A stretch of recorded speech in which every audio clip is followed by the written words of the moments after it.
पत्नी की इनकम है 1.5 लाख रुपए और हस्बैंड कमाता है 2 लाख रुपए। सवाल था बच्चों की मेंटेनेंस का। आखिर कितनी बच्चों की मेंटेनेंस कौन सी पार्टी बेयर करेगी, इस पे जो है अभी ऑनेबल सुप्रीम कोर्ट की नई जजमेंट आई है, जो कि 20 अगस्त 2026 की नई जजमेंट है। इस जजमेंट का पूरा एनालिसिस करेंगे और क्या कहा अंत में ऑनेबल सुप्रीम कोर्ट ने बच्चों के खर्चे के बारे में और किसको जो है ज़्यादा मेंटेनेंस देनी पड़ी, आज इस बारे में डिस्कस करते हैं। तो हेलो फ्रेंड्स, मैं हूं एडवोकेट नितिश बांका, आप हैं मेरे YouTube channel let's speak legal में। दोस्तों, आज मैं आपके सामने एक बहुत ही बेहतरीन वीडियो प्रस्तुत करने जा रहा हूं। आज मैं आपको ये बताने जा रहा हूं कि देखिए क्या होता है कि जब भी बच्चों की मेंटेनेंस का इशू आता है, तब जो हस्बैंड है वो ये कहता है कि जी बच्चों को तो मैं रखना चाहता हूँ, बच्चों को की परवरिश का मैं पूरा देख लूँगा, बच्चे जो है वाइफ मेरे को हैंड ओवर कर दे, तो बच्चों की जो भी खर्चा होगा मैं सब उठा लूँगा। ये जनरल आर्ग्यूमेंट्स आजकल मैं देखता हूँ कोर्ट्स में होती है। पर प्रॉब्लम क्या होती है, जो प्रोसीडिंग्स होती है वो मेंटेनेंस की प्रोसीडिंग्स होती है, चाइल्ड कस्टडी की प्रोसीडिंग्स नहीं होती। चाइल्ड कस्टडी के केस में ऐसी आर्ग्यूमेंट्स बहुत ज़्यादा वैलिड होती हैं, बट जब बच्चों की बारी आती है तब ऐसी जो आर्ग्यूमेंट है वो बिल्कुल भी वैलिड नहीं रहती। तो सल्यूशन क्या है, कैसे जो है मेंटेनेंस कम की जाए, क्या लॉ क्या कहता है, अभी लॉ में क्या चेंज आया है, ये ऐसा क्या हो गया 20 अगस्त की ये जो ऑनेबल सुप्रीम कोर्ट की जजमेंट आई है, इसमें ऐसा क्या हुआ। देखिए, मैं थोड़ा आज से 26 साल पीछे आपको ले जाना चाहता हूँ। 2000 की बात है, सन 2000 में एक पद्मजा करके जजमेंट आई थी। इस जजमेंट में कोर्ट ने ये कहा था कि जिसकी जितनी इनकम है उस रेशो में जो है बच्चों की मेंटेनेंस के लिए माता और पिता दोनों कंट्रीब्यूट करेंगे, यानी हस्बैंड और वाइफ उसी रेशो में कंट्रीब्यूट करेंगे। उस केस में 2:1 की रेशो थी। जो हायर मेंटेनेंस है वो हस्बैंड को देनी थी क्योंकि उसकी सैलरी ज़्यादा थी। वाइफ की मेंटेनेंस जो है कम तय की गई थी क्योंकि वाइफ जो है कम कमाती थी। उस रेशो में जो है मेंटेनेंस का अमाउंट फिक्स किया गया, हस्बैंड को जो है लाइबल बनाया गया मेंटेनेंस देने का, और हस्बैंड को 2:1 की रेशो में जो मेंटेनेंस है वो फिक्स कर दी गई थी, यानी इनकम के हिसाब से मेंटेनेंस फिक्स कर दी गई थी उस केस में। तो वो केस एक बहुत लैंडमार्क केस बना और आगे जितने भी बच्चों से रिलेटेड मेंटेनेंस के डिस्प्यूट्स थे वो पद्मजा की जजमेंट को रेफ़र करके जो है फिक्स की जाती थी मेंटेनेंस। अब ऐसा क्या हो गया, 2026 अभी 20 अगस्त की ही डेट थी जिसमें ये जजमेंट आई है कि अब ये रेशो क्या कर दी ऑनेबल सुप्रीम कोर्ट में। अब ये वाले केस में क्या हुआ था कि हस्बैंड जो है 2 लाख रुपए कमाता था, वाइफ जो है 1.5 लाख रुपए कमाती थी। ट्रायल कोर्ट ने 60,000 रुपये दोनों बच्चों की मेंटेनेंस फिक्स कर दी, यानी 30-30 हज़ार एक बच्चे की मेंटेनेंस रिस्पेक्टिवली। उसके बाद ये मैटर पहुंचा honourable supreme court. Honourable supreme court ने ऑनेबल हाई कोर्ट पहुंचा मैटर।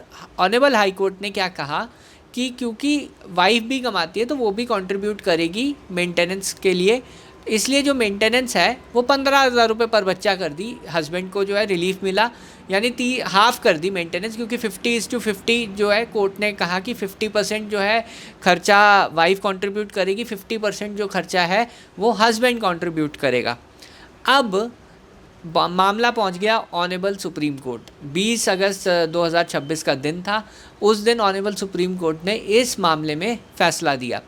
ऑनेबल सुप्रीम कोर्ट का ये कहना था कि देखिए, जो हाई कोर्ट है वहाँ पे हस्बैंड ने ये चैलेंज नहीं किया कि जो 60,000 रुपये महीना खर्चा है दोनों बच्चों का वो जो है गलत असेस किया, इसलिए जो है 60,000 महीना बच्चों का खर्चा जो है फाइनल हो गया, यानी उस पर कोई डिस्प्यूट नहीं है।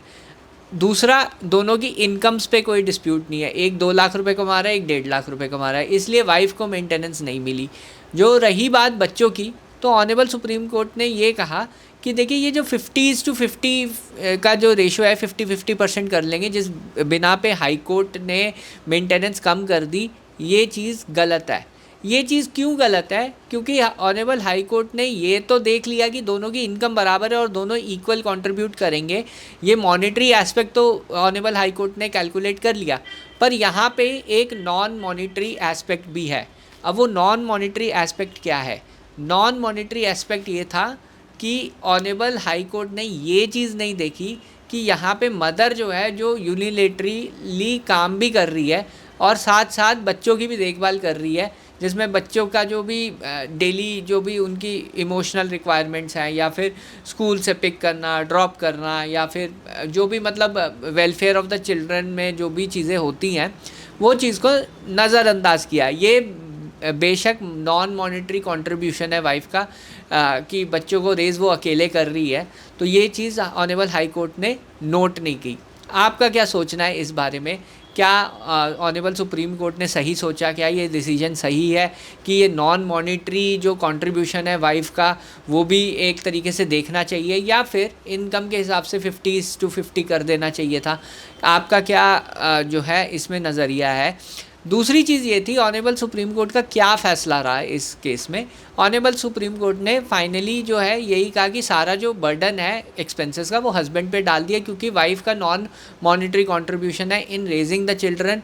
वो जो है एक तरीके से जॉब भी कर रही है, ऊपर से वो बच्चों को भी पाल रही है। तो इस नॉन मॉनेटरी कंट्रीब्यूशन को जो है एक तरीके से कोर्ट ने अप्रिशिएट किया, और ये कहा कि जो सारा का सारा खर्चा है बच्चों का वो हस्बैंड को देना होगा, यानी 60,000 रुपीज़ मेंटेनेंस जो है वापस दोबारा से रीइंस्टेट कर दी ऑनरेबल सुप्रीम कोर्ट के द्वारा। तो ये जो है लॉ में 26 साल बाद ये ऐसा चेंज आया है जिसमें वाइफ के फेवर में ये जजमेंट आई और हस्बैंड के अगेंस्ट में आई, जबकि हस्बैंड जो है इस केस में और वाइफ जो है इस केस में दोनों ऑलमोस्ट इक्वल ही कमा रहे थे, अपनी मंथली इनकम इनकी इक्वल थी, थोड़ा 40-50 हज़ार रुपये का फ़र्क होगा। पर ऑनरेबल सुप्रीम कोर्ट ने ये कहा कि हस्बैंड ही है जो सारी की सारी मेंटेनेंस बच्चों की बेयर करेगा। तो ये देखिए, ये जजमेंट और ये ऐसा लॉ चेंज आया है।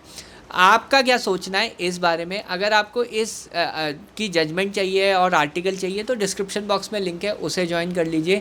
मेरा एक व्हाट्सएप ग्रुप भी है, कम्युनिटी भी है, वो भी आप अगर आपको ज्वाइन करना चाहें वो भी आप कर सकते हैं। और अगर आपको ये वीडियो पसंद आई है तो वीडियो को हाइप ज़रूर कर दीजिएगा, ताकि आप जैसे कई लोगों तक ये वीडियो पहुँचे, रीच पहुँचे वीडियो की, ताकि उनको भी बेनिफिट हो लेटेस्ट जजमेंट्स का, जैसे आपको हो रहा है। बहरहाल वीडियो देखने के लिए बहुत बहुत धन्यवाद। Thank you very much.